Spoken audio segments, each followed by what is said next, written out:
you one-shot someone is a very difficult thing. But it's looking like we're going back to a very different time in the top lane where Cassante versus Udyr from 2023 winter, it feels like. 2020 spring. Or no, it would have been 24. You're going to struggle to play out the game later as MF without a significant lead, really. Your bullet time's going to be quite easily cancelled. Potential of a steal. It's a hop over the wall. Oh, he does it early! 20 HP on the smite remains. Early grubs and the dragon.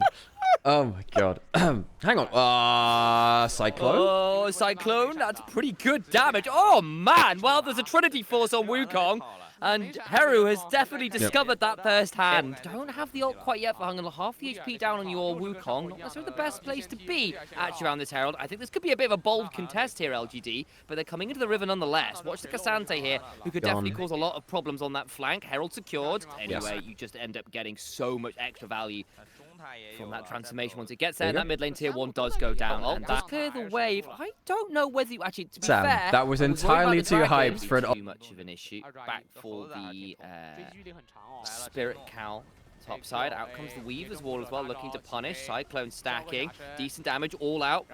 As Cassante tries to run away, but there's so much slow, so much consistent DPS that the flash will be forced as well. Collapse. Void Seeker goes wide, and actually Sassy's here as well, preventing the Syndra from getting on in. Still going to have the Xin Zhao try and jump on forwards with the audacious charge, and that's a kill onto XQW. The little frog is in the frying pan after the fire. No, Sam, it's a kill onto Tong Yuan, who's using XQW's sword around the couch. Because like, that's just alter egos, you know? That's what it is. Elrond's half-brother, wasn't he the first king of the Numenorians or whatever? Or the Dunedain? That's a really good stun again. A couple have landed onto him. Ooh, that's a lot of damage.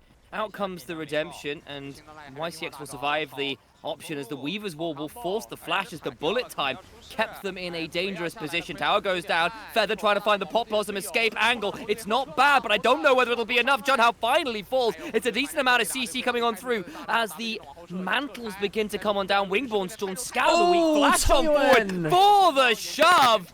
Wonderful flick back from Tang Yuan having bopped the flash, and it is a teamfight win for LGD. That kill leads to the tower and the kills going over. Atacon to them as well. LGD, we thought they might be coming in vision and a flanking Wukong.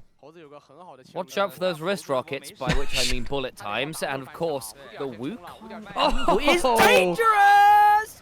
Cyclone comes on through! Category 5 danger as ThunderTalk unfortunately meet the Hurricane and have a significantly worse time of it. Cassante tries to flash on forwards, can't find the Indopo Strike flick back, but Tang Yuan certainly can before going on down. It's 2 dead actually for LGD, despite the health bars from ThunderTalk being significantly worse. Scout of the Week prevents Sassy getting the kill onto the Syndra. Heru escapes, ends up being the 2 for 2, but health bars being so critically low means LGD in the end still come out on top. Credit to ThunderTalk though, they got more than I thought they would. I mean, especially given that flank right onto the backline. The Syndra, you know, so much damage onto the flanking member. I will give real credit to Xiaoye there for actually come back to life, and that's just a kill onto Heru, who doesn't have the flash still. That's a dead mid laner. Baron's up. You can certainly tank your way through this. You've got an Udyr with 2 items. This will disappear. Yeah, I mean, Sassy has been a real threat on this Udyr. I have to say, I'm not the biggest fan of Udyr. It is like a tank generally. It feels like he doesn't scale like the others, but Sassy's playing him well and just running at people on cooldown. Double root stops the play happening there, but, well, Junhao, he's kind of left out to dry here. Flick back, he has his Crescent Guard, but I think this moon is somewhat waning. Xin Zhao will die just like his lore counterpart. The siege with stuff like a bullet time, the threat of a flick back. A 5-man Baron like this, which it won't quite last them into the next dragon, but they can just full shove across the... Not quite executed. Swift escape with the press of the flash button, but the turret falls. Yeah, actually quite a problem for some of these less mobile champions like Xin Zhao and Syndra, who don't always deal that well with it. One inhibitor turret going to full hit. The helping hands of the cannon minion. Massive push in the bot lane as well. Yeah, base broken.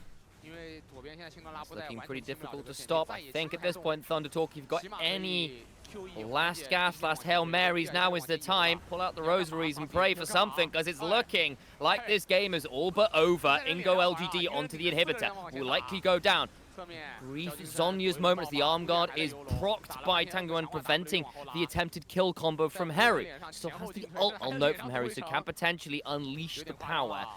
the mid lane we look instead. That inhibitor falls as well. You don't have flash on Nico. Very hard for them to force fights in the way that they need. You've at least got 3 items on Hero and Ryan 3. If one or both of them can get some value onto, say, Sassy, as we said, doesn't scale that well. Gets enough shields off. Thimble into value is still pretty good. That's a clone that ends up tanking up some of the damage. But LGD in the river, in control, with the better range. And this Udyr just saying, yeah, you just can't get past me for free.